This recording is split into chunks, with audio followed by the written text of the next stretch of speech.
Corey is talking about AI. Corey's talking about AI, and we're live. Welcome back to the weekly roundup. You get to see the behind the scenes of us figuring out what the heck we're going to talk about when we come on here with you guys. It's not because we don't know what to talk about. It's because there are too many things to talk about usually. So we have to sort it out before we jump on. Let's jump right in.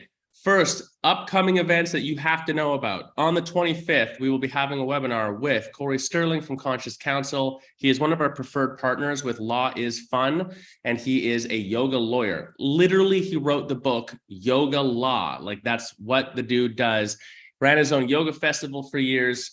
He and I have been in the mix for a long time, and he is just a good human being. Also, he makes sure that he helps you protect your shit. And I think that that is really important. This particular webinar, though, is something that we requested, or that I personally requested with Terry for him to do, which is specifically about artificial intelligence and law. Because if you haven't been following the AI conversation, which I've got to say, we're going to talk about it a little bit today. I've got to say, I'm a bit surprised that it isn't one of the major topics in the YC. It's come up a few times, but it hasn't really got going. So I have to maybe get that going more. But the ChatGPT-4, which is a large language model, it's probably the most popular one right now. There are other ones out there, has now passed the bar no less than like 12 times or something like that. And in the last 8 of the 12 in like the 80th or 90th percentile.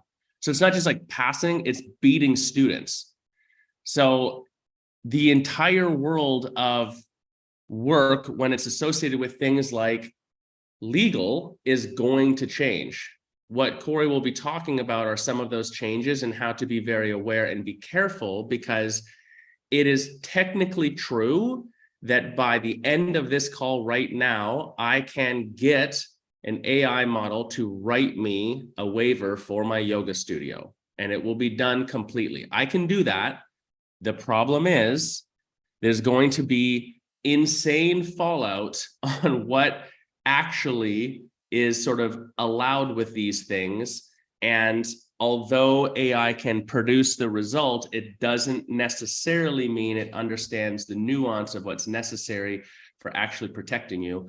Also, more importantly, and I'm sure Corey will make this point, if you just, this would be the equivalent of like, you just go to someone else's website and steal their waiver and put it up, which I know yoga studios do because we're trying to save a little coin or whatever. I get it, no shade, but that puts you at serious risk because that's not a waiver for you. And more importantly, you didn't purchase it from a vetted source officially, so you don't have any backup. If you ever get challenged, there's no one to go to say, like, I'm getting challenged on this. You're on your own.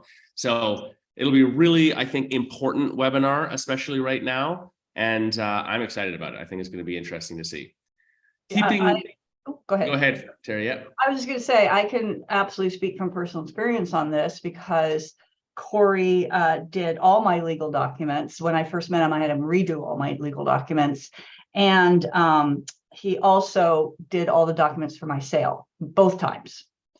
And specifically, again, I could have just gotten a purchase agreement or just done one myself, fairly straightforward. However, I'm glad that I had Corey do it for me, because when my first sale fell through, it was right after the pandemic broke and we had shut down, and it got a bit dicey because they were claiming I was no longer open and therefore they should get out of the contract. I'm like, what do you mean I'm not open? I'm still offering 22 classes a week, 7 days, because we went virtual like everybody.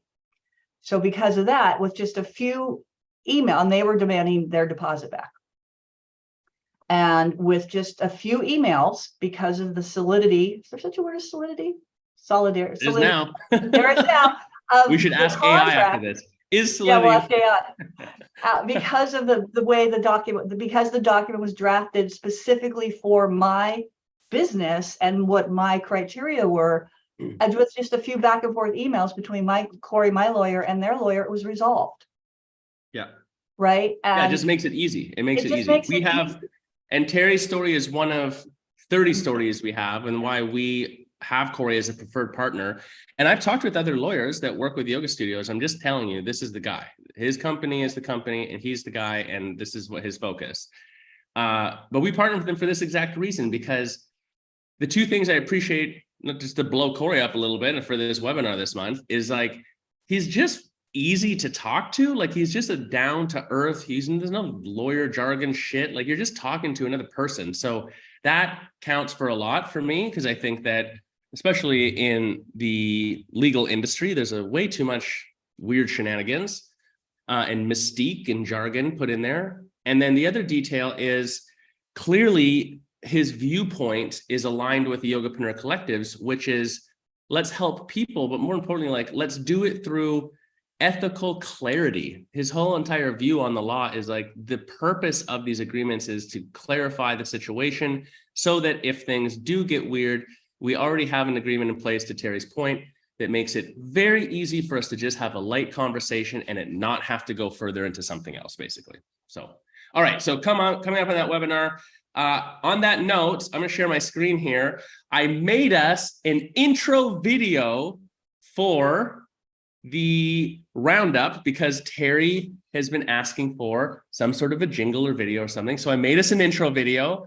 Let's watch it, and then I'll tell you what the deal is with it here first. Oh, wait, I'm gonna make sure I gotta share my sound as well here. All right, give me the thumbs up, Terry and Vicky, if this is all good when we're going. Welcome to the weekly Roundup, where we bring you the latest insights from the yoga industry. Join our expert yoga business coaches as they discuss the top news and trends shaping the industry. Discover the top posts in our vibrant yoga community network. Get a glimpse into the top issues faced by yoga business owners during coaching calls. Stay updated and inspired with the weekly Roundup. Tune in every week to gain valuable insights for your yoga business. Join the Yogapreneur Collective and be part of a supportive community. Don't miss out on the weekly Roundup, your go-to source for yoga business insights. There you go. You like it? You've got some good music in there. We got B-roll rolling, yoga shots, calendar in Cantonese. Why Cantonese? I don't know. Look, I had thumbs down. I got to tell you, considering that at 8:08, it's 8:15 when we start the Roundup my time. At 8:08, I sat down to get ready for this and knew that I was going to do this, plugged in a prompt and pushed go. And that's what came out the other side, and including the download time on my slow satellite internet download time. And I was ready to go before we started this meeting at 8:15. So I went from nothing at all, no script, no video, no music, no cuts, nothing, to an MP4 on my computer that I can use legally in less than 5 minutes of time. Like, it was pretty good. It blows my fucking mind when you can look at it that way. Yeah, So no, is that the best video we could make as an intro? Hell no. But is it done? Yes. Now, I don't even know if this makes the 80-20 rule of like, you know, it's good enough, because I think this is like the 50-50 rule. But I'm not sure in that same time frame I could have written that script. The voice makes it distracting, but the script is actually good. It's exactly what we're supposed to do. The voiceover was good. It was just the video that was like a little bit weird, but the voiceover was good. Oh, see, that's funny, you guys. This shows the neuro-linguistic programming differential between us. To me, I'm like, the video is fine, but that voice bothers me. Like, I couldn't possibly think of that as a real voice. The voice was okay. It sounded a little bit like robotic, slightly to me. It's because it's a robot. It is a robot. I did think the script, like you said, I thought the script, but the script didn't go with, I mean, the script was about yoga business coaching, which was great, but the video was all about in a yoga studio. So that was incongruent to me. But like you said, did I love it? No. I thought the script was pretty good. Would it be a good starting place to then go do something else? Yes. And you can edit, because in that company, Visla, then you can go in and edit the video. Right. Or you could download it and edit it or whatever else. Right. But you can change the voice. And look, this is like one prompt with one plugin with that 5-minute time frame. I think if I spent an hour, I could do my own, it's short. I could do my own voiceover and put it in there. You could adjust the music to be the style you want. And then you can auto click like each scene cut when we're like, that's not really the right imagery. We could probably change that through. So I bet you in an hour I could have a decent thing. In fact, I'll even try it after this because well, I was going to say, because we have tons of B-roll from the summit last year. Well, that's the editing thing that I don't have the programming for it yet, but you're bringing up a great subject that, like, if you haven't, obviously, so just in case anyone doesn't know, the Premiere editing program is Premiere, which is an Adobe product. And there are a couple of other products that they have, like Adobe Rush is really good as well. And these are like, I would say Rush is like a step above like an iMovie editor or something that just comes already for free on your computer. Adobe Premiere is like, until you get super big, you can edit like a full-length movie on this. Like, it's like insane what you can do with editing. That's sort of the standard. So that's what all of our video editors use for deeper stuff. But Adobe has come out with Firefly, and then also one that's their spin-off of Lightroom, which is for photo adjusting. But the point is, these are AI builders, and like, it is fucking bananas what they can do. Like, I'm talking like watermarks, totally irrelevant at this point. If you take a photo in the Lightroom AI version of it, and let's say the photo is just the square of me that you see, you can say, but I want to outcrop the video. The photo to be like really wide, but you didn't take a photo of the width on either side. So say it was like a landscape photo, you push the magic button and it just invents fake landscape on both sides, and you cannot tell the difference. Like, it is a lot of AI stuff. It's like, you can tell that's AI. I'm telling you, can't tell the difference on this one, not from a photo standpoint. It's insane. The video stuff, it's like, you put in a few clips or whatever else, you push go and it just goes blue and just puts the first draft of it together for you. Like, we're talking about 30 hours of effort. If we're talking like the old school ideology for video editing, for context, is for every 1 minute of fully produced video, you have 1 hour of editing time, assuming the editor has all assets. But if you can, the first thing you do, and they know what the hell they're doing, right? For me, yeah, for you or me, that's 5 hours. Like, it's insane. It's why video seems hard if you're trying to do polished stuff. But the point would be, now the first draft, which is where you would take all of your clips. So, for example, we had a video editor last year a video person come to the summit. We got a bunch of video and clips. And then Nikki took them all and she's like putting the clips together in a specific order based off of voiceover with the music to make the scene of a couple of our videos. I didn't get the first draft of that back for like 3 weeks, 4 weeks after, because, she wasn't working on only that. She's doing other things, but it's because the first cut is like organizing all those pieces, pulling them in, putting them in order, cutting this, moving that. Oh, this is whatever. That's done. Like, that's just completely finished now. So you're like, it could cut, even if it's only 20% of the time off of editing, the savings potential of this is like bananas. And the video we just showed, that's a 5-minute video with me doing nothing, with none of our own clips, none of our own script, none of our own voice, not our own music, nothing. This is the beginning.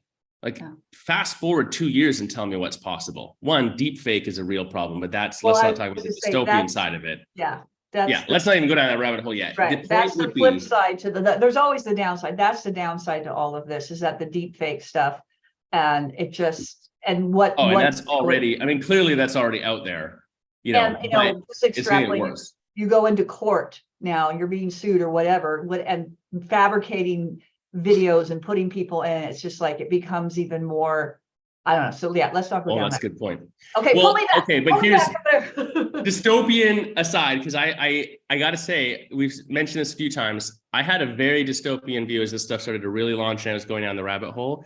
I flipped the other way. I see it from a different perspective, and also I'm choosing to see it from this perspective, obviously.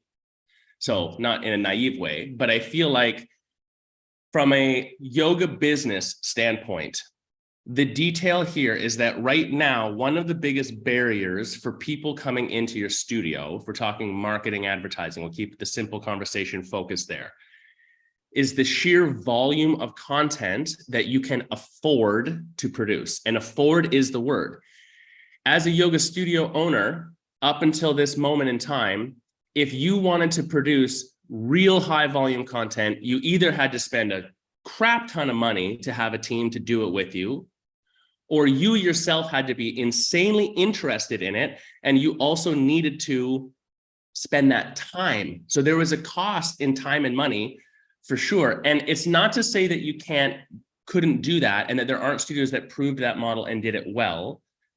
But what ends up happening amidst the 1,000,001 other things that you're doing, especially if you're like a single location brick and mortar, it just gets pushed down in its importance. And as we know, marketing is a compounding effect. Whatever you experience now is the accumulation of your last 3 to 6 months of effort. We also know that marketing is an exercise in memorization. I need to remember you to do business with you. And adult humans memorize through repetition. So volume, the whole quality over quantity thing, I was even teaching that at MBU and at different courses I was on and everything else. And that mattered for a minute. But we've switched back to now where, yes, quality matters, but quality in subject matter and content value, not quality in production necessarily. And the bigger important piece of the puzzle is sheer volume. And it's the racehorse concept. If I produce 5 pieces of content a day across 5 different social media channels, and Terry posts once a day on one social media channel, at the end of a month, who's going to have more leads to their yoga studio? It just, I don't know, like, unless your content puts people off and is debranding altogether, it just makes sense. So where AI is fascinating to me, and there have been some real, like, actual clinical Harvard level studies on this, is speed. It's not something to do it for you. Me showing this video is kind of ridiculous because we see the quality, like, you just made a bunch of those and put them out. That's kind of janky, right? But on the other hand, if you were to use certain AI tools to get you your first draft going and to help you expand your concepts faster, because you just have a conversation through your prompting to get it all written out, you're at least cutting 10, 20, 25, 30% of the time effort down. And the good news is, this is sort of a parallel thing, which is fascinating. Especially younger generations right now, and I hate to stereotype this way, but there's just actual data that backs this up.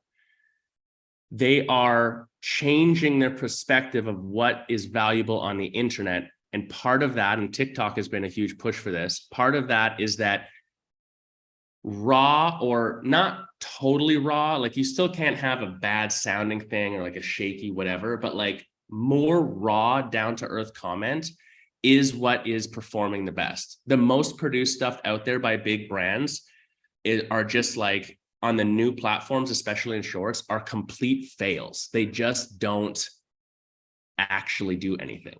So you have this combination of easier to produce content and the quality production on the backside necessary. That bar is lowered, in fact, in a positive way. It's small business time, dude. It's yoga studio time, because we have no shortage of content ideas. I could tell you 580 by the end of this call, just off the top of my head. We have endless shit to talk about. It's about getting yourself organized on the production side. Sorry, Vicky, go ahead. There's my rant for a minute. So I've seen this so many times as being one of the biggest problem with studio owners. We know that, launching, doing things, getting things done, that's the main problem. And that's how you win. And getting things done when it comes to marketing, that is the number one hardest thing. That is the one where we have like backlog homework that gets put on this task list again and again and again. It's always the same thing. Get this one marketing video done, just one. So I try to narrow it down. Just make one. Make it really simple. Like giving them the script, telling them exactly the footage that needs to be in there. Just please go and do it. It's so simple. And still it doesn't get done. So what's needed? It's message, creating the content, the video, photos, pull it together, and get it out there. It's like those 4 simple steps. So exactly how Will this, what are they going to do? Because there's going to be a certain sort of resistance and slowness to embrace a new program that sounds like, first of all, it costs money, like these Adobe things. I'm going to pay money for it. Oh, I've got And the then answer. I need to learn how to use this new software. I don't want to already. I'm getting tired just thinking of this. Yeah. What's the answer here? Yeah, and this is such a poignant and important question. So the answer is, we are in a new time. Everything we just said is like, it's a new platform, it'll be hard to learn, and I'm not sure about this, and where, like, that stuff is not true anymore. And it's partly like a paradigm perspective shift that I'm telling you that if you spent one single day, go and get ChatGPT, just use the free version, it's free, there's no cost there, and go on YouTube and just be like, how do you use ChatGPT? In one day, you will be better than 70% of the world.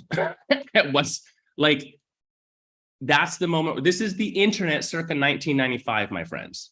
People were like, I don't know about this electronic mail thing.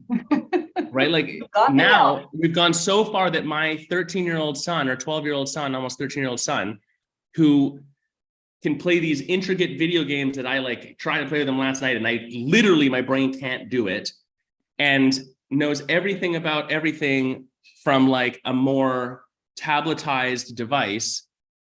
He's like, how do you use Gmail? He's like, we've gone past email. He's like, I have an email because the school made me have one, but like, I never look at it. That was literally what he said. And I'm like, where's your homework from the teachers that they send it to you? He's like, I don't know where they put it. I think there's this portal. And I'm like, they probably send it to your email. He's like, I don't open my email. He's like, what's an email?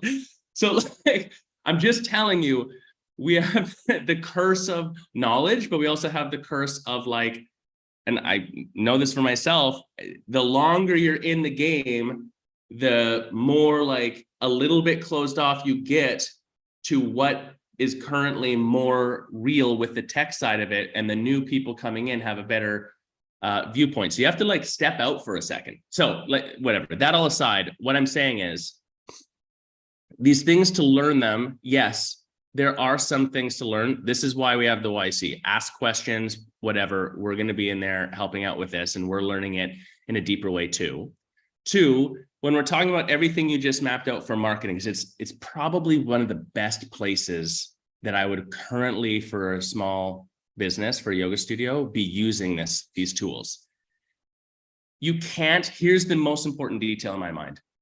You can't be looking at this as the silver bullet. You can't be looking at this like it's going to do it for me. And let me tell you right now, if your primary thought with anything you're looking at with tech, and this is a common occurrence, right? Again, no shade. It's just true that we see this all the time as coaches. If your take on these things generally is, who can just do this for me? Can you just handle it? How do I just push the easy button and make it happen? That is one of the major signs of entrepreneurial burnout. Your brain is overloaded and you're looking for the easy, just done for you thing, which sometimes is fine. But often, if that's your only viewpoint, it hinders your larger perspective. So what I'm suggesting is most of the AI stuff as it stands today is not to do it for you. It's a tool to speed you up and allow you to like go through a conversational process with yourself to get your first drafts done so that you start getting your momentum build up. What used to take, you would have like everything Vicky just said. So we have to contemplate the content. So there's like, what exactly do I want to produce for marketing? What's the subject matter? What's the overall strategy? Then there's the content itself. So there's both the creation and the production. Those are two steps. So the creation is, okay, I'm going to make a post, even a 30-second video. Like, what am I going to say? What's the hook in the video? What is the point of the video at the end? Is there a call to action? What's the video formula? You got to map all that out. Then you've got to actually go and film it and do it. Then you have to potentially edit it. And then you have to distribute it. And all of those steps, as simple as they sound, combined, make it seem like a big job when we don't start. I made 8 videos to run as ads that have been running up until yesterday for our Yoga Business Summit. I made all 8 of those videos in 4 hours, plus editing time. I got a VA editor to do it. And the edits aren't big edits, right? Just simple stuff, music, little watermark on the thigh, a couple good cuts, whatever. The VA editor was slow, so it took a week for them to come back to me, but I didn't do anything. Like they came back, and after one draft, I was like, good enough, or like change these words at the end, and then we were good to go. But the way I did that was I sat down and said, okay, this is the Yoga Business Summit. This is what I want to say about it. Like, here's like the pillars of importance for what it is. So for example, it's about getting your next year planned out. It's about being with your peers. It's about sort of escaping your studio reality for a second so that you can get into a creative space. It's about having the assistance of the coaches. It's also in a beautiful place. You get to sort of recharge. I plugged this into ChatGPT, and then I asked ChatGPT the question. I said, I need to make a video script about this on this specific point. Before we begin, please ask me any questions so that you are clear on all the information you need to produce this script. The script should have this tone. The script should also, it should have this tone. It should be about this long for a video. And, you know, I just gave it all of the pieces of the puzzle I wanted. It asked me back, like, what's the price you're charging? What's the size of it? It asked me questions. I answered them. We click go, and it spit a script out. I did that 8 times. That took me 30 minutes. Because once the first prompt is there, like, you just go in again. Cool, make another one about this. None of those scripts were perfect. Not a single one was like, yep, I'm going with this. But what they did is they took what was in my brain and gave me a first draft. And that first draft often is, it's easier. I mean, this is for me, everyone's a bit different, but it's easier for me to look at something after I've said, create this, and say, this is where it's wrong. Like, this is where I don't like it. Take this, change this. I wouldn't say that. I would say this. That's way easier, that type of editing, than me starting on a blank page and writing it all out from a time standpoint. So I just took those scripts, put them into a teleprompter that I have on my computer. It's a free teleprompter, by the way. Edited them to be how I wanted them to be. Pushed record, looked at the camera, and started talking. That's it. I did that 8 times. Great, good enough. Upload them to Drive, send them to the editor. They come back a week later, and we've got 8 things. So if you think about it from an ad standpoint, 8 ads, like, you run one for 2 weeks, and then it like burns out, and you run the next one, or you run 3 at a time. Like, 8 isn't a huge number, but that's months of advertising content potentially that you have from that. So I know this is long-winded, but the point is, the Adobe stuff, the more expensive stuff that AI is doing is fascinating and will change the industry. That's the stuff that's driving forward mass change, but it's not from a single location yoga studio where you start. Start really simple, use it as a tool, speed yourself up. And yeah, I don't know. That's my 2 cents on it right now. I think this lowers the bar in terms of barrier of entry. It lowers the amount of time necessary. It speeds you up. It lowers the cost significantly, because cost is like, even just the idea, we got to wake up. Like, your phone is a good enough camera if you have a half decent new phone. Lighting and stuff. Have a window, sound, maybe a microphone, or like be close enough to your phone that it's good enough. Have a little tripod for $15. Our barrier to entry to have decent content is real easy. And if you can ask the right question to an AI, because it's in your brain, the knowledge, it will just help you formulate that into something that is a better produced like thing to say. Because I bet most of the studio owners watching this, you've already forgotten more about yoga than half your students even will ever learn, right? So it's just like putting that in there. Vicky, I know you got to bounce. Terry, I want to go to you, but just before we go, Vicky, I don't know. Does that answer your question? What's your follow-up? Give us a follow-up question on AI stuff. Where's your brain at with this for Terry and I to so it can help me. So I'm thinking, I'm the studio owner now. It can help me. It can speed things up. Okay. Still sounds a little bit like hard work and new things, and I'm still going to feel a little bit resistant to it.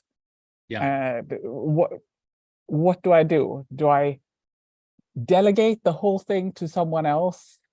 Like what's the practical getting it done? Like I want the magic bullet. What I really want is like, I want someone to just do it for me, right? Sure. Second best is I need to learn all this new stuff. Is there something in between that doesn't seem like an effort? Yeah. I don't know. Good question. That's a really good question. That's a really good question. I think part of it. I'm gonna have to listen to the recording to hear. Okay, the all answer. right. Thanks, bye. Vicky. Have a good class. Bye, Vicky. I think. Wait, we should get like an AI Vicky avatar on here. I think to Vicky's point, I just want to say that this, what you started off before with your rant, is that done is better than perfect, right? And I think sometimes we use the excuse of, oh, it's not going to be professional enough, or oh, I don't have the skills enough to do that, or yes, and yes, you can if you just take a little bit of time. And as to, you made the point, Josh, about, and I agree, like when I'm loath to admit it, that now that I'm on Instagram, I find myself doing this, right? And like when I go to YouTube, I'm looking at the shorts, and I have to say the ones that I tend to stop on are the ones that, let's call it home movie style. Let's just go back to, I ran down with the home movie camera, right? So kind of the home movie style, because those feel more real to me. Yeah. And that's, I think we got to get out. We have to, when you said that, is that the bar has been lowered. It's a highly produced, highly polished. I don't think we need that in our business. I think what we need is raw, authentic, coming from the heart. If it's a little rough around the edges, I think that's almost even better in some ways, right? And so I just want to plant that too. And if to Vicky's point, if you don't want to do it, what you can do is to, work out what the content and what the message is, and then you give that to somebody. But as a business owner, you need to give someone a place to start. And if you're like, I don't want to do this, then this is where you can use like ChatGPT, work with your coach, you come up with sort of the outline. And then in terms of, you can do like that and get the script and everything from chat, you can take that piece of it. But then if it's the technology piece, it's like, I just don't want to, I don't have time. It's not much. And there's somebody on your team, or maybe you hire a VA that does stuff like that, then that's where you can hand that portion of it off. As the owner, you still, really, it's your responsibility of just plain simple. It is your responsibility to create that content, unless you're going to spend a lot of money and hire like a marketing company or something like that. But even then, they're going to need to get some parameters from you. Yeah, they're gonna come and ask you questions and stuff. Okay, I've got so many other things to add to this. I mean, I think what you're saying is brilliant, Terry, around the responsibility element. You still have to be responsible. Here's the challenge question that I would pose to yoga studio owners, right? Listening to this. The overwhelm of needing to learn the new thing, or like the desire to just give it to someone else, is understandable and okay in certain circumstances, but there's always a cost associated. So you're thinking about it from how much cost time for myself versus money to my team versus money to an external. Like there's a balance between these things, and it will change. You got to be real. If you're a new studio and you're just starting up, please don't go hire a social media marketing company. I mean, maybe you will even a year in, but from a cost value standpoint, it's like any of them that are actually good are really going to charge you, and your ROI on that is going to be very hard to track. Does that mean you never hire a social media marketing company? Nope, definitely you should. But like, I'm talking like a big, like full suite, $4,000, $5,000 a month company. They're going to produce some nice looking shit, but I'm telling you, the ROI on that versus what you can do yourself doesn't make sense. It's a bad trade. Now, if you got 5 or 6 locations in your yoga studio and you're cooking and it's like you don't have an internal person hired, or you can't afford the $100,000 a year salary for a person who's like an absolute content fucking rock star, then hiring a company like that makes a lot of sense. It's a really good trade. So we got to look at it from an intelligent standpoint of where's the trade. The second thing, and this goes to Vicky's question, and you're alluding to this too, Terry, is the hard part about owning any business is that anything you don't understand in your business is the thing that you are asking to get taken advantage of around. Yeah. Which is the number one reason why the largest theft, like real theft in the yoga studio world, is the accountant or bookkeeper. It's and that's the person actually probably true in any small in any industry, in any small business. When I say small, because United States, they small is define less than 10 million or 10 something. million. So that's Yeah. I would say, and I think they should have anyway, but we're talking like less than $1 million. You know, I would say most small businesses in the United States, I can't speak of, as probably in that, 100,000 to maybe 2 million range, like really almost The like average yoga studio is 350,000 and below.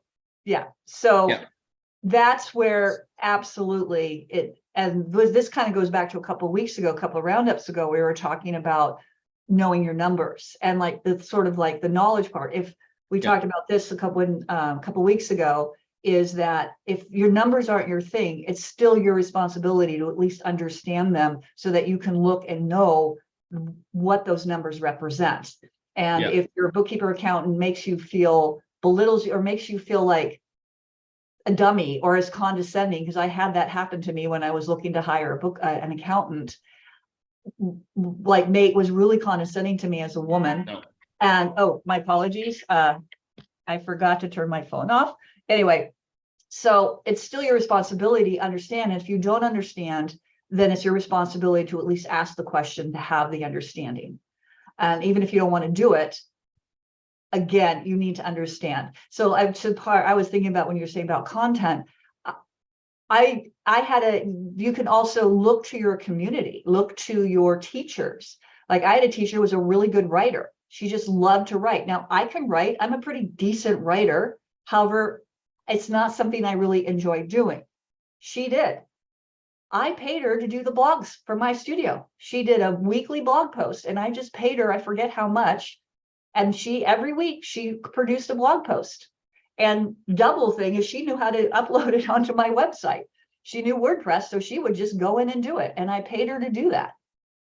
Right. So again, you can look to outsource things even within your own staff. Look to see if there's skills that they have that they can help you with.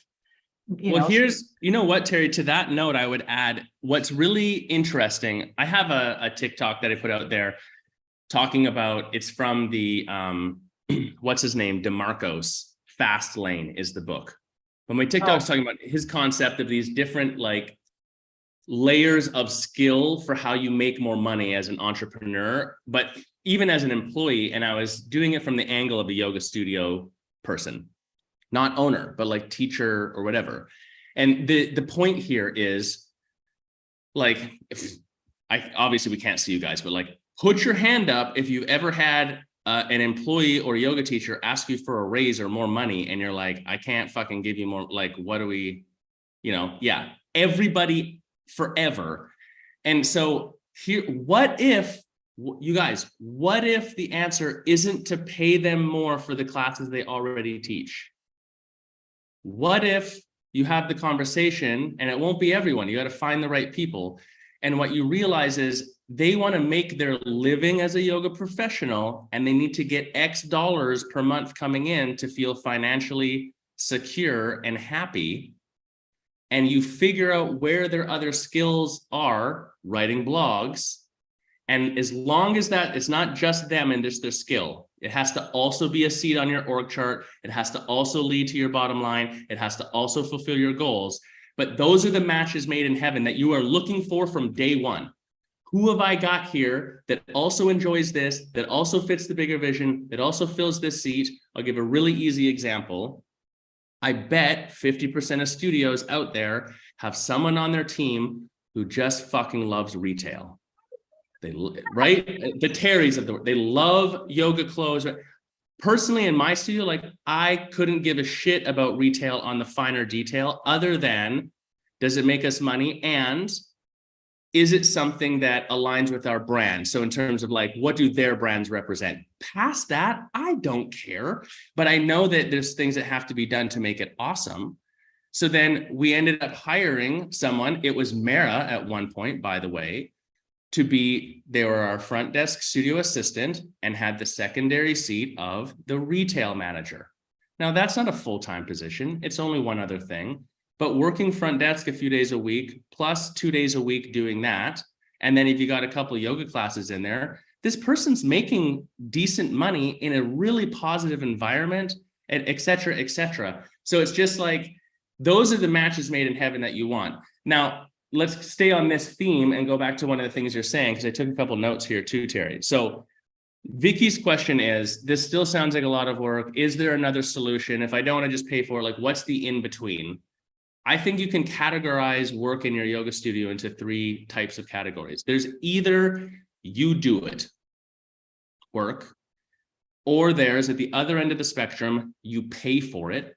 So someone else does it, whether that's outsourced or internal team. And when I say that, I mean, it's completely delegated in that you aren't even part of the decision-making. They handle all of it, which is why that's probably more of an outsourced thing, right? And then the in-between is the nerdy shit we always talk about. It's standard operating procedure. So bringing it back to retail manager, and then we'll go to AI.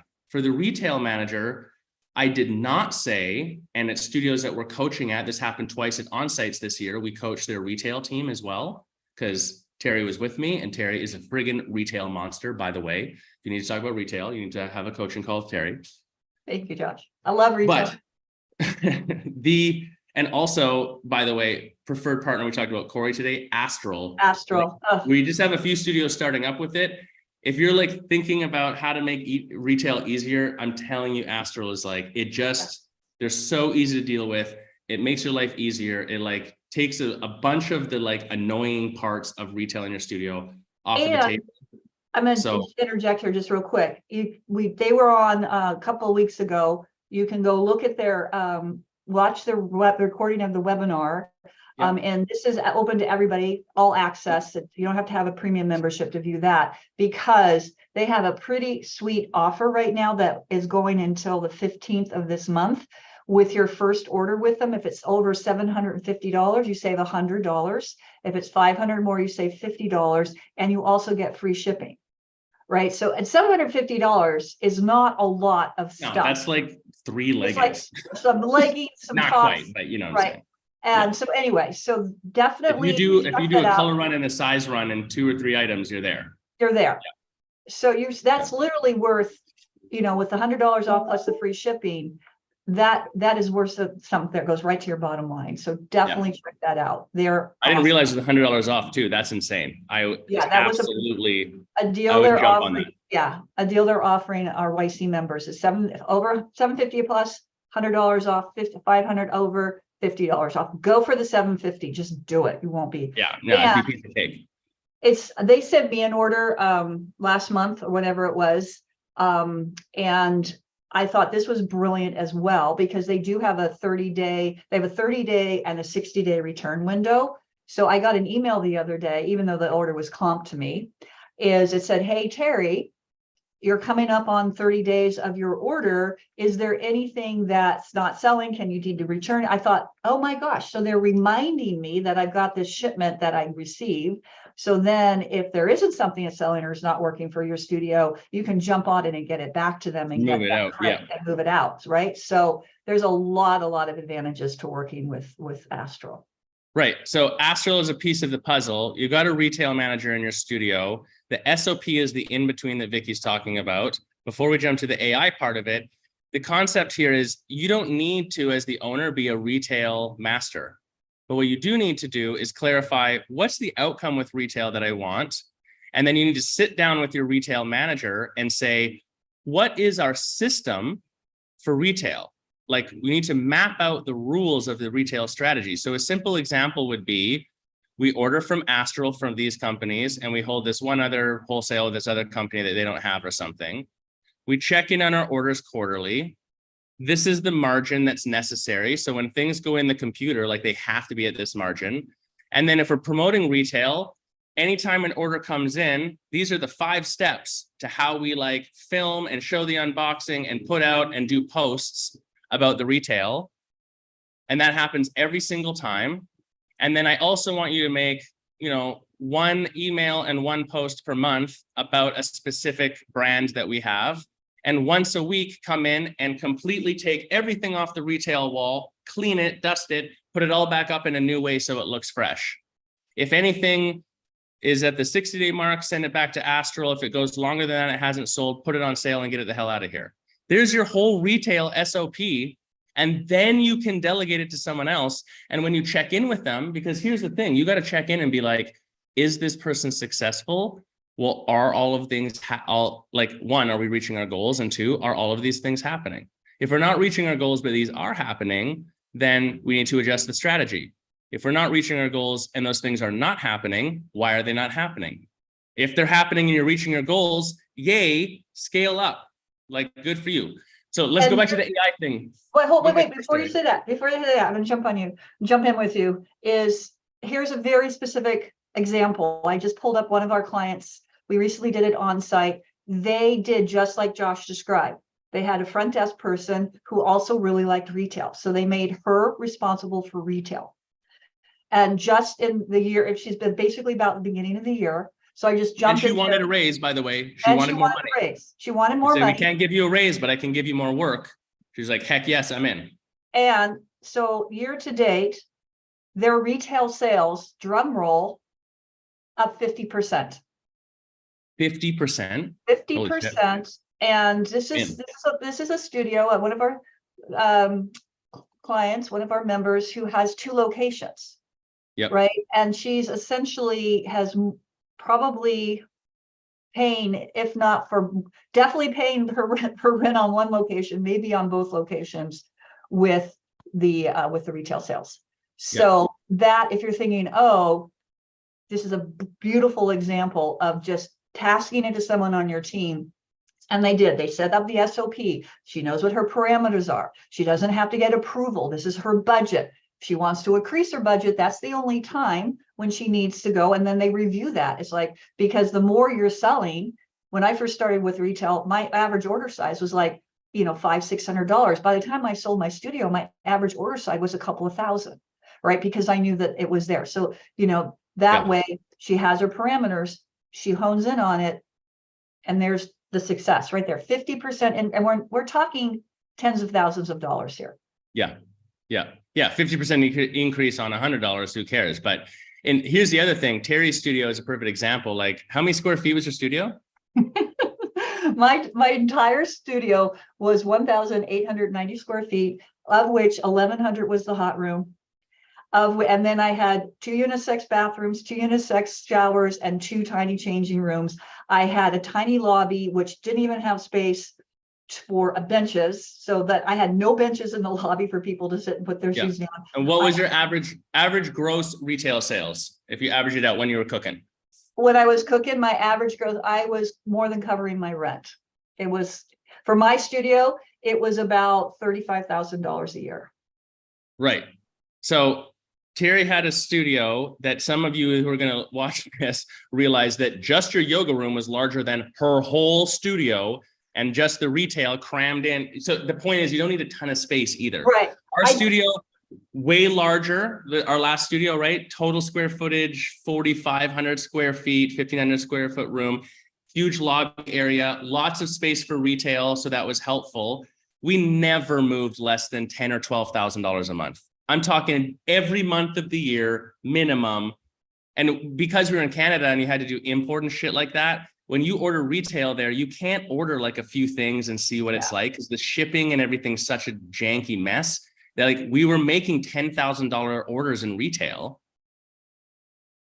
so That's not going to be everyone, but retail works. Okay. Yeah. The AI part of this, same concept to Vicky's question. What's the in-between? If you want to be a powerful yogapreneur, you have to change your mind and get away from the burnout side of things for a second and think about it from the perspective that you don't actually need to know all of the finest details of everything on a lot of these things, but you need to know enough so that you can ask the right questions and you can be sure that the general macro strategy makes sense. It just needs to make sense. AI, little tangent, but it ties to this. AI is forcing us culturally to look at ourselves, and this is very yogic. It's where my utopian part of this comes from. It forces us to be introspective and realize that critical thinking matters a lot. It's not who can do the thing and has the skill. It's who can think about it critically and ask the right question, the right prompt that is now moving up the ranks in quality. And then it's who can actually do it, because there's no excuse not to do it because the bar's so low now. So if you're not doing it, it's just your own shit. So it's like forcing, it's very yogic. It's forcing us to look at ourselves as entrepreneurs and say, like, if I know that this is something I could do to make my business better and I'm not doing it, it's on me. And that's been true forever. It's just like, we're at a time where we're moving more and more from the technology side, where it's like going to be thrown in your face that there's going to be people that are like, if you can't figure this out, like, there's going to be not negative judgment, but for lack of a better way to say it, because it's like, it's so obvious that you just have to do it and whatever. Anyways, that little tangent aside, the AI stuff, you don't want to do it. You don't want to learn it. I'm saying that the bar is so low. If you have ask questions in here, go on YouTube, Google some stuff, have conversations. The YC is the best place for these conversations for sure. Get a general understanding on the bigger picture of things and zoom out enough that you're not trying to solve for, like, I want to use AI to make a video like the silly one we showed at the start because I don't want to make a video. That's too small-minded in what we're doing. Zoom out and say, I want to use AI potentially as a tool to help speed me and my team up so that I have less total people necessary to produce a similar quality of result. We're talking marketing here because that's what Vicky was talking about before. And I can have more volume going out there. It's not going to do it for me, but it's a tool I can use right now. To me, that's the perspective. So from that perspective, learn enough to understand, like, okay, this would be how we would prompt or whatever else. And here's the brilliant part that ties back to our retail manager thing. This means that now you don't need to hire a professional marketing copywriter in your business. You need to hire someone who's interested in creating copy or video for your business. And with them collectively, you can involve them, write out the steps, the SOP for how you would prompt, like, here's the 3 or 5 pillars of content that we talk about in our business. Here's our business tone. Here's, what's on brand versus off brand, clarify these things, and then write out, here are the prompts that you would put into Jarvis, Cody, ChatGPT-4, whatever, to create video content in these styles around these things. And then you need to go in and edit it to make sure it makes sense. And then when you're doing the video, here's the 5 types of videos we make. 1, walking with your phone through the studio. 2, sitting at the desk, it's just on me. 3, voiceover with B-roll from B-roll we have. 4, interview style, you and me talking about something on Zoom. 5, talking to a student. And like, go get the scripts and then start producing this stuff. You could put someone on that mission, and you know that, like, if they're following that process, the first couple you sort of check back in, what's the end result? Is it good enough? Yes, no. And again, 80-20 rule, doesn't have to be high polished. And then you can kind of let them loose as long as they're not debranding you. So the in-between that Vicky's asking about is, if you decipher in your KPIs and your numbers with your finances, like Terry's saying before, that the most important thing for your business, and if you don't know how to decipher this, you have to jump on a coaching call, that the most important thing for your business is to focus on your marketing, to bring up more demand for what you do in your local market, and to create lead generation. Then you have to come up with how are we going to do it? And then once you figure out the macro strategy, where these tools come into place is in the SOP creation to implement on the strategy. And once that's done, you can delegate it. Now, the honest truth is you could probably do everything I just said in 1 week of time. Most yoga studio owners, that's 1/4 of effort. That's a quarterly goal. It's going to take you that long to get the person, to get it all dialed up, to get the first draft, whatever else. That's fine. But look at the bigger perspective. Your studio, like if you're opening a yoga studio, you should be planning on a 10-year timeline for when you're doing stuff. This is the building the machine. Then that's going, and you keep adjusting and measuring and optimizing. It'll get better over time. But like to get that starting point up and going, that's the in-between that Vicky's talking about, that I think is undervalued in like how you really expand your total business. If you don't do anything though, you're going to get no result. And here's my final thought on this. And I know, Terry, that you'll spout off on this one too. One thing that I've always struggled with, and this was something that a mentor said to me when the very first studio that I ever managed, it was in Kingston, Ontario, circa late 2000s. And the mentor at the time, he really challenged me. He was kind of an asshole, actually, but still some of the deeper lessons were there. It challenged me in the right way because I was young and naive on the whole thing. I said one time ever, literally once, he said, we need to produce, this is when Facebook was just like really kicking off with the marketing side and how it could be beneficial for a studio. I said, I'm managing this. I got to do that. We're building the schedule. I got to do this report for the owner. I don't have time to be posting on Facebook. And I walked into a buzzsaw because he was like, you don't have time not to be at that point in that market. And we sat down and he made me write out all of the things I have to do in a week, the general maintenance, how long they took, where they were going to go in the week, and then said, so these hours here between like 11 and 2 on these days and this day here, because we're still within your 40-hour work week, what are you doing? And it was like a total punch in the face, but it was true. I was always able to find a task. I, in my mind, had no second of the day that I was just sitting around, screwing around, or like going out for lunch or talking shit. But what I realized was there was a big difference between having tasks and keeping myself busy and focusing on what actually has to happen and doing those things. And it really, I don't know, it struck me hard. So here's the thing. If your biggest goal in your business is we need volume of people coming in, we need more traction, we know there's a lag in that happening, and you're thinking right now, like, if that's really in your top 1, 2, 3 things to do, but I don't know about learning this AI thing, et cetera, even the AI aside, what else are you doing? Like, if that's really the most important thing for growing the business and you own the business, it's on you. What else are you doing? And I bet it's not that you're not busy, but I bet there's somewhere you can self-audit and look at your week and say, like, kind of not doing anything that productive here. I'm doing something, but like the time exists. It's a prioritization and optimization question. It's a working smart, not more question.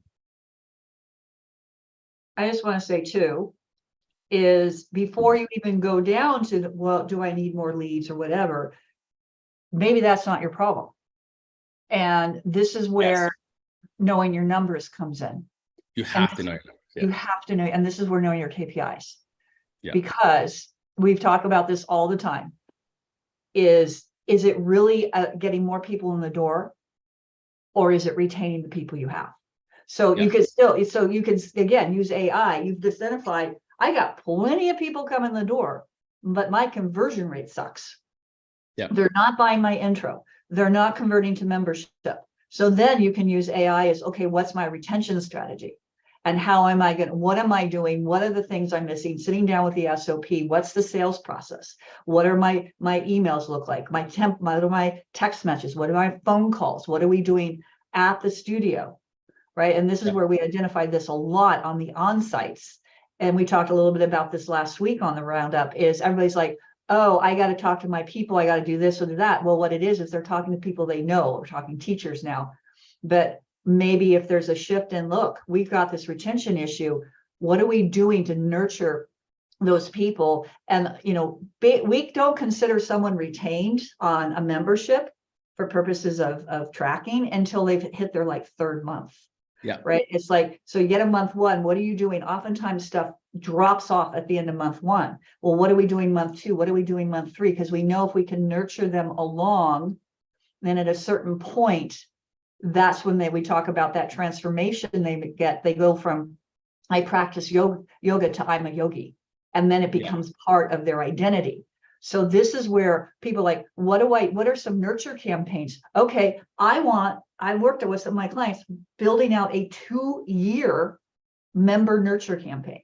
Yeah. So this is where, again, brilliant. Okay, I want that. What are some things? Identify what are some things that people struggle with and put those in. So I'm going to pose a challenge right now is everybody go out, do the chat GPT like Josh says, and then what are some of the prompts you're putting in? And then what are you getting back? Share them. Yeah, put your prompt. I put this prompt in. Here's what I spit out. Yeah, Here's this is the exact prompt I put in.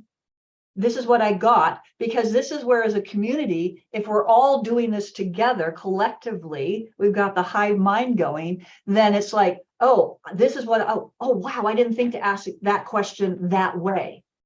Yeah. Right. And then we can kind of compare, and then maybe we get some of these general questions, not general, these specific questions that get this specific result. We can all start using those in our businesses.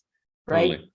So that's, Here, I love what you're saying, Terry, and I think it's a really important point, because again, this goes back to like focusing on the highest impact thing in your business.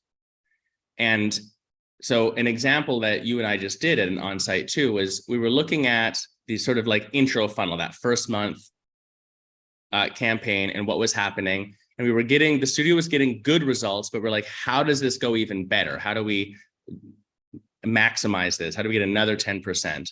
And part of it was like the on the ground team part of it, which I'll go back to that point in a second. But the other part was like, we're at this phase that, here's the harsh reality, you guys, 90% of yoga studios in our internal case studies, 90% with the majority of the stuff they do, whether it's marketing, retention, sales, whatever, the primary things that drive your business, maybe get something implemented, but 90% never do the second step, which is measure and optimize.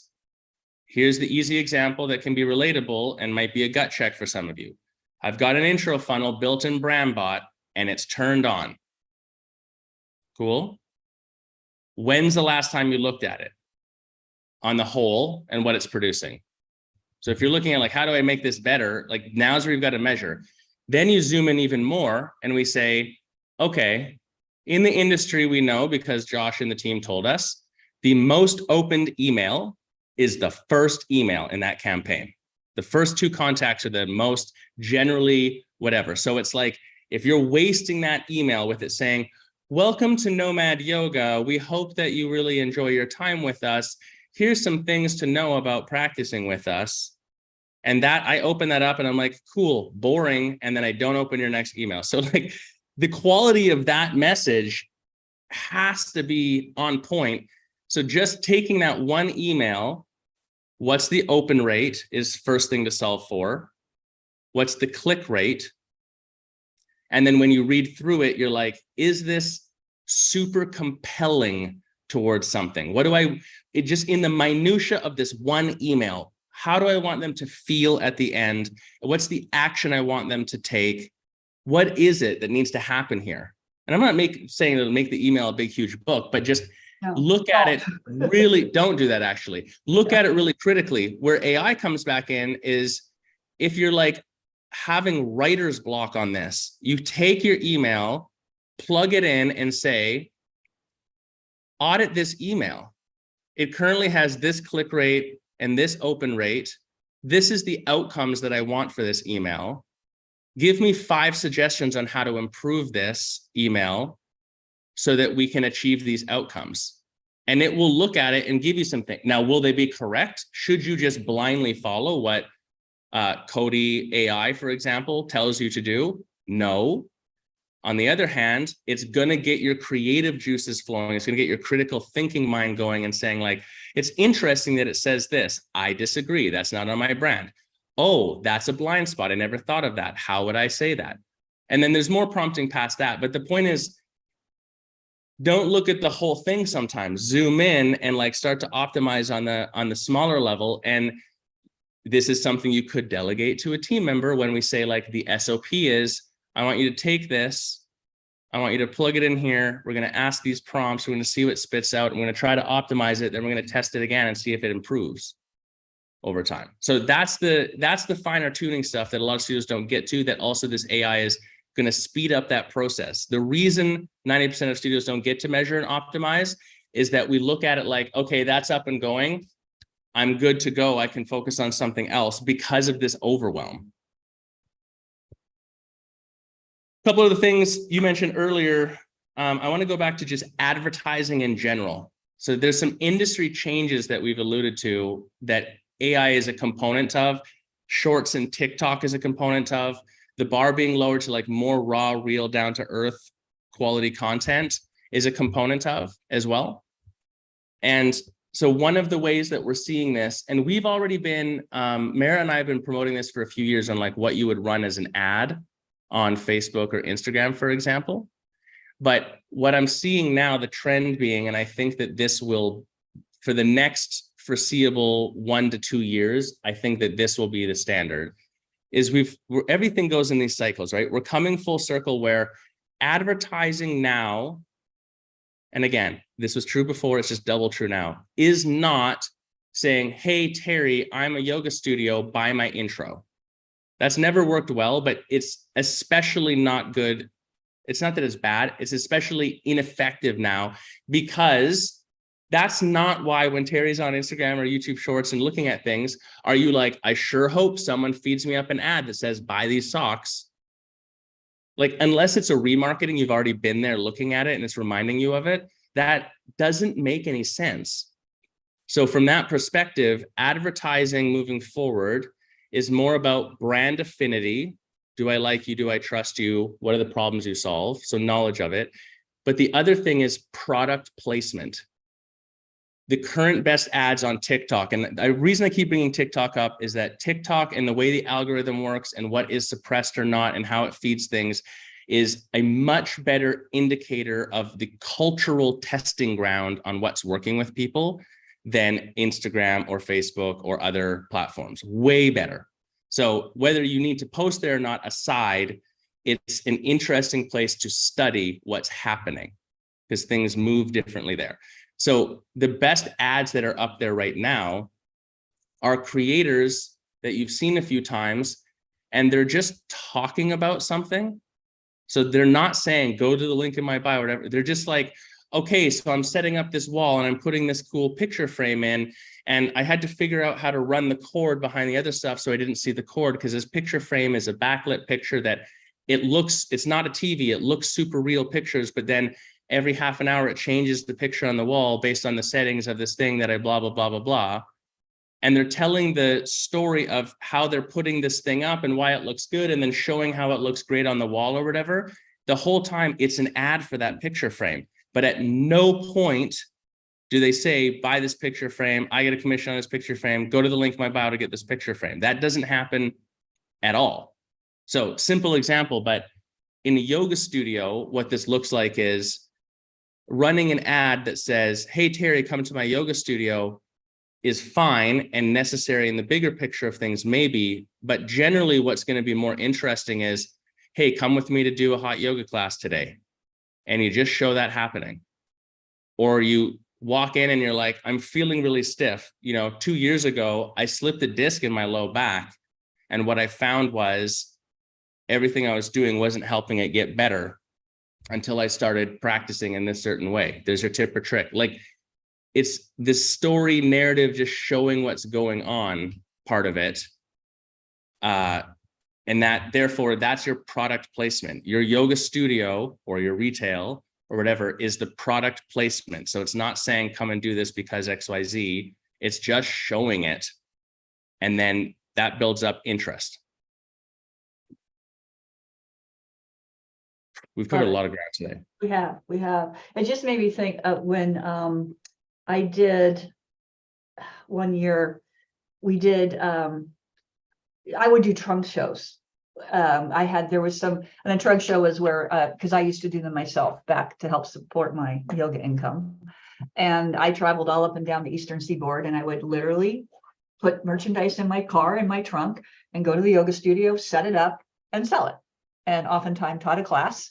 I can't tell you how many yoga studios I slept in, just to, save some money, like we all do. But I did one time like an event, and it was like we kept posting live videos throughout the event. And those are some of the most traction I got. And they were campy and they were goofy. And it was me being me, which is like goofy in itself, right? It's like, but it was super fun because it was raw, it was authentic. We were just camping it up. And we sold a ton of retail. So that's one thing I would do with the retail is I always would do these like funny little campy. I was like one and done Terry. It's like I didn't edit. I just would film them and send them out there. They were raw. And it works. So again, it does not have to be, kind of circling back to before, it doesn't have to be highly polished, highly curated. In this environment, people like the real and authentic, like we've been talking about. So yeah, we did. Here's a really specific tip that I can give on this. And this ties into the last point that I want to make for today, because Terry and I have been talking a lot about sales recently, on the ground sales. In sales script delivery, we talk about the reason for a script is so that your brain doesn't have to think about the words to say, because real delivery is more around listening to the person.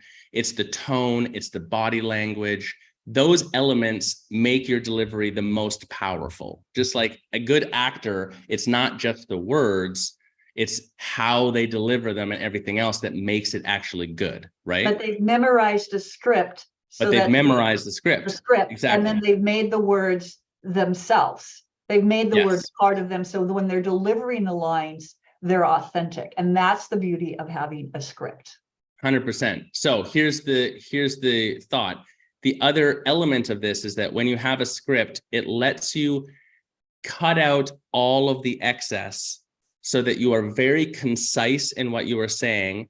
And the point of that is to eliminate confusion, one, but two, it's so that the person you're saying it to can actually hear what you're saying. In other words, it's more engaging if it's more concise and said in a powerful way. So put that aside for 1 second. Really specific tip to what Terry's saying about content creation, it being raw. The production quality has a minimum bar of like, it can't be shaky so that I hate looking at it. It can't sound so janky, I can't hear you. But past that, the production matters very little, except the fine tuning, the optimization is the content itself and your delivery of it. So here's the really specific example. If you start a video and you say, hey guys, Josh here at Nomad Yoga, just thought I'd jump on today to talk to you. Everyone's gone. And that's just the harsh reality, because it's our brains. We want it faster. I need to know what's the value you're about to offer me. So introducing yourself and where you're from there, I'm like, I don't know if this is valuable. Done. I don't care. Plus, if it's in a post, it's going to say Nomad Yoga. It's going to say all that stuff. You don't need to say that. Don't need to say that. So the difference is same exact content, but you jump on and the first thing you say is, here's the thing no one understands about stretching. And now I'm like, wait, what's that? And then you talk about the thing you're going to talk about. And it's just like, cut out all the other bullshit, any fluff, cut it down, cut it out. That's the specific tip. That's where you focus the optimization right now. And that takes a little practice or whatever. But when we're building these scripts, I mean, They give you the starting point, and what you're optimizing in that is that, not the longer form, like not all the other production part of it or whatever. I just had a great just a thought on a great opening line that you could start with, particularly if you have an older demographic. It's like, wow, God, my flexibility, my sex life has gotten so much better since I started doing yoga. Yes. Yeah. I'm way more flexible. Yeah. I mean, What? anyone any age is going to listen and be like, what is it? Like, it's kind of funny, it's a little bit weird, maybe it's off-putting for people. This is the marketing rule: be different early and often. You go out and you say something audacious, and then you have to back it up with your point. But people, that's what catches my attention, to be like, well, what is this person talking about? That's a brilliant line. I think every student should go use that line right now. It might be on some platforms that you have to be careful of the word sex. It might get flagged. Yes. So you might have to say, like, my nightlife, like whatever. But yeah, that's a good one. Or, you can, like, here's another good one. I don't even notice my hot flashes in the hot room anymore. Yeah. Yeah. And that's how you speak to a specific avatar that you're going after. Yeah. The thing that I find fascinating about this too is these types of hooks, we angle them towards knowing who the specific person is we're talking to, and that's primarily who will engage. You'll be surprised how many people, like, my wife doesn't have hot flashes yet, but Terry and I, the last on-site, we're talking about different eras that you go through as your age, and et cetera, et cetera. And it's on my radar that that's in our future. So as a husband, I'm also interested in that. Now, does that mean I'm researching hot flashes and shit right now? No. But what I'm saying is, if that was your hook about yoga, I like yoga, I have a wife, I'm thinking about hot flashes, like, I'm also going to get drawn into this conversation. So your brand is also influencing me in that case, even if that subject matter is not specific to me. So the hook really becomes a part of this. Okay, final thing for today, and really important that we bring this up because we have a new product that we've been talking about. So we alluded to doing some on-sites throughout the conversation today and the last few. We do an on-site probably once a month at different studios, and we have a new version of it, which Terry and I have been developing this year, because what we see is the necessity for some studios is just this specific thing, and it's like a sales boot camp on-site. So either Terry or myself, or in some cases both of us, will come to your studio for 3 days, and we will train the shit out of your front end team and teachers to sell stuff. Now, if you don't like the word sales, that's part of why we come and do this, is we talk about, like, sales is the true word of what we're doing here, but what is it actually? We're not talking about slimy car salesman crap. We're not talking about pushing. We're talking about, how do you serve the people coming into your studio with exceptional customer service and a completely dialed plan on exactly what to do step by step and exactly what to say when, so that when people come in, which we have to assume by coming in, they're interested in improving their life through yoga, they end up building a habitual yoga practice, and the gateway to which is one of your yoga passes. So going back to the conciseness of the delivery, that specificity, making it engaging. The reason we developed this product is we see for some studios, everything else can be really good.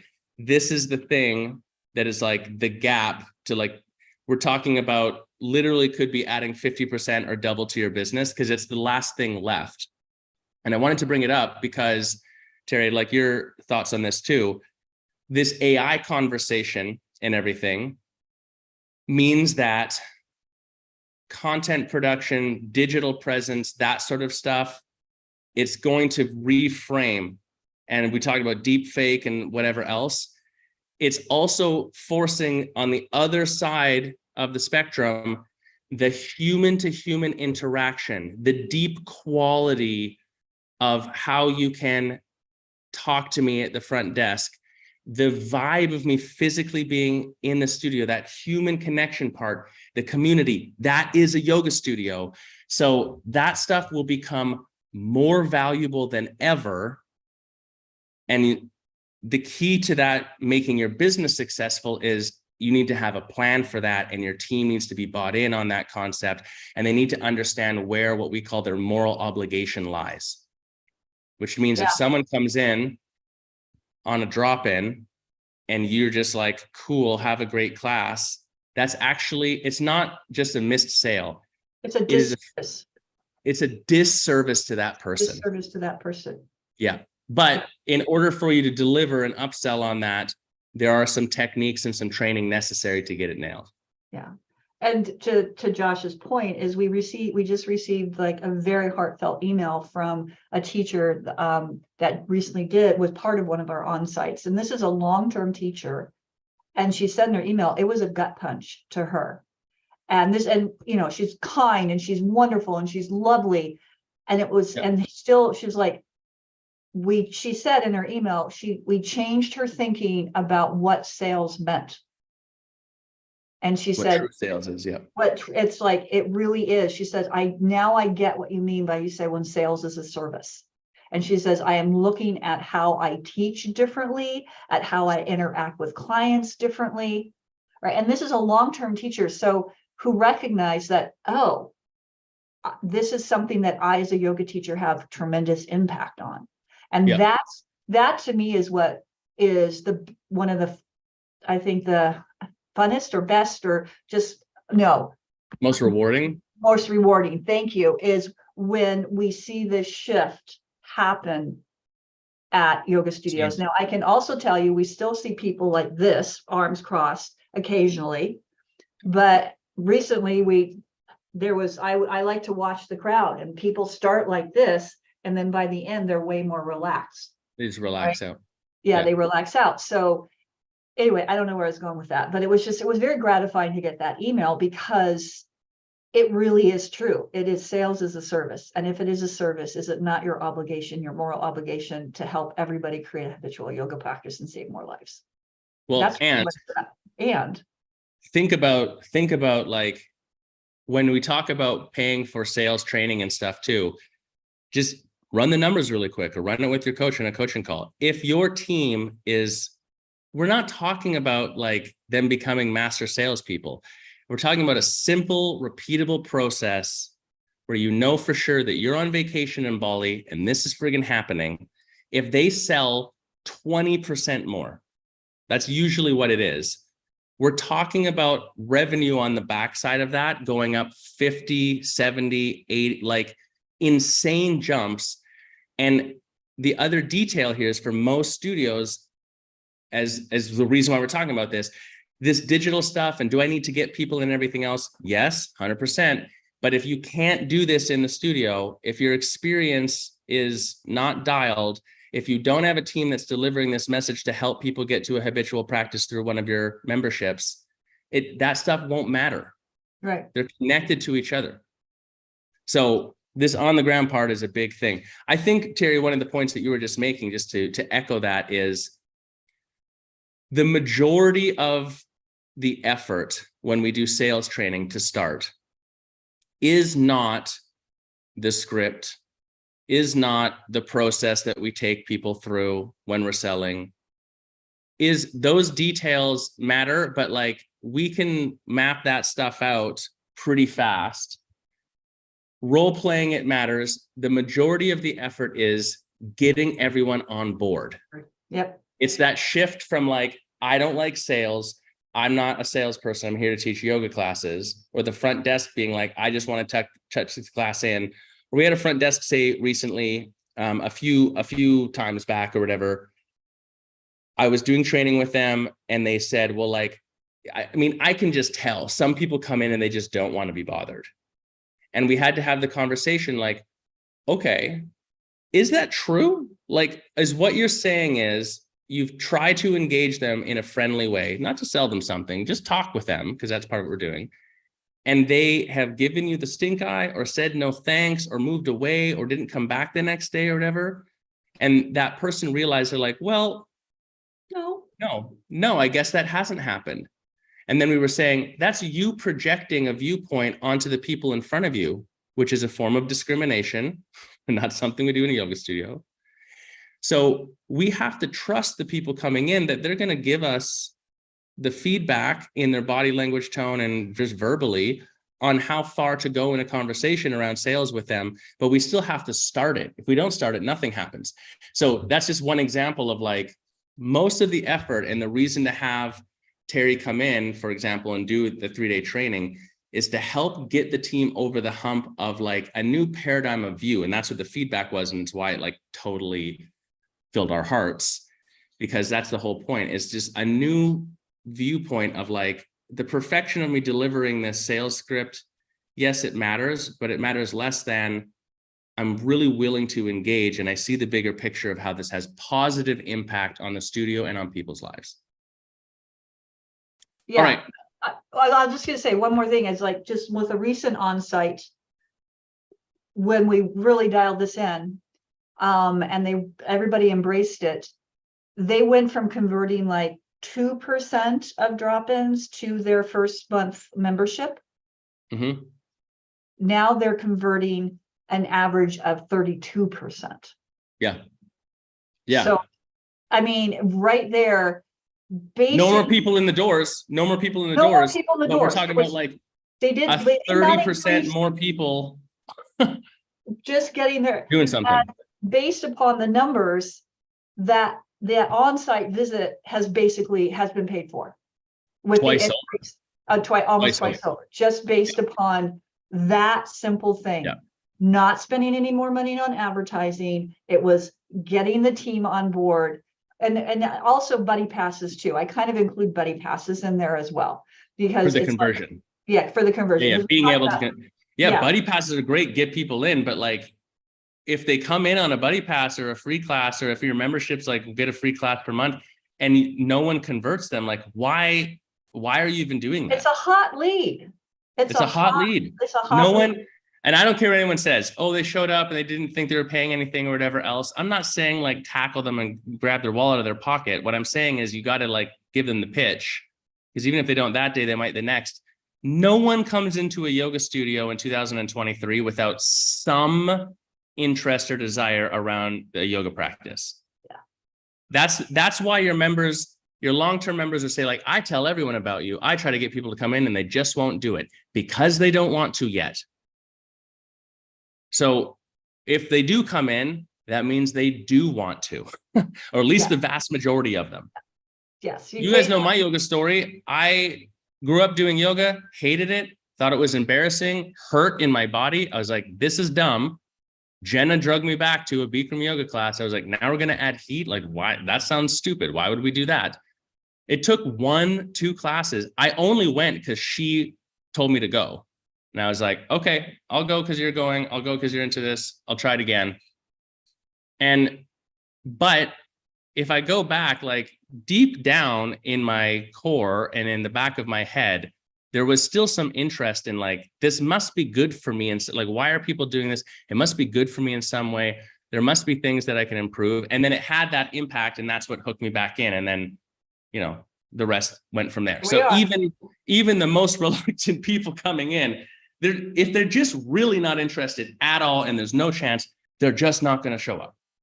So, all right, my friends, I will post, Terry will post the timestamps for this. Maybe let's add in the comments, Terry, link to the Astral webinar. If you haven't watched that, go back and watch it. That deal is only on to the 15th, where you get $100 off and free shipping. Check that.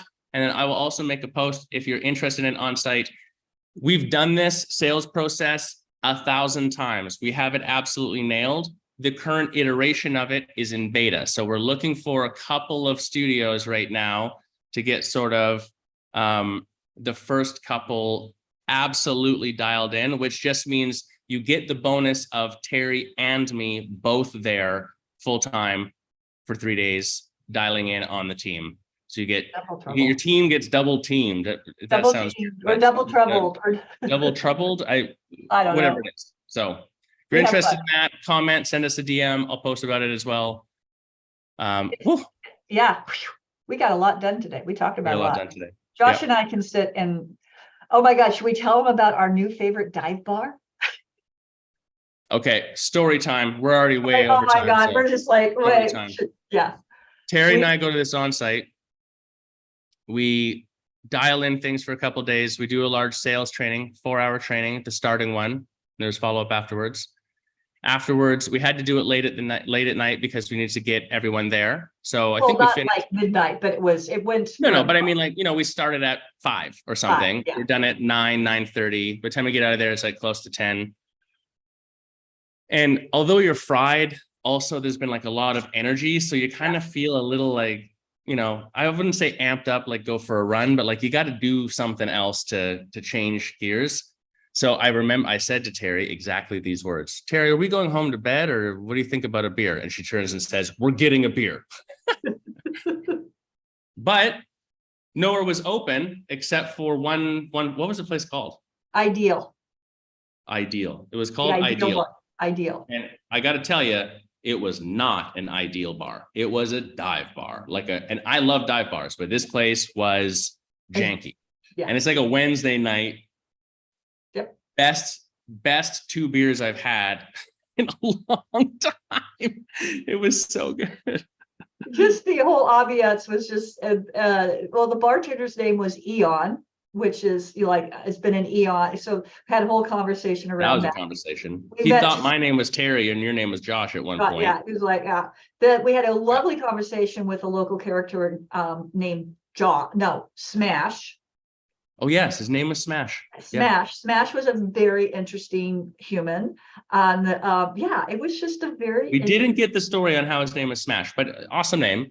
Yeah. Not a lot of people in there, and I've got the yoga hat on, obviously, because that's how I roll. And they're like, so yoga? So this was not the bar that you would think people are doing yoga in or whatever. Pretty sure Eon was drunk as well, because that's what you do at a dive bar. Anyways, couple beers in, but it was a good time. And want to talk about marketing? We didn't go all the way, but I'm pretty sure we convinced a few people to be like, you got to go try this yoga studio by the end. We're like, you owe it to us for coming in here tonight. Yes. Go and try a yoga class. Anyway, so if we come do an on-site for you and you want to come out, we can go to the local dive bar, because we will find the dive bar and we will talk everything about yoga and life. Yes. If you don't drink, we won't do that. We will go and find an awesome coffee shop and drink a bunch of kombucha. We're totally into that as well. Yep. All right. Good for now. Thanks, Terry. Bye, go guys. do some yoga. Do yoga. Go save the world. Go check out some AI. Have a great weekend.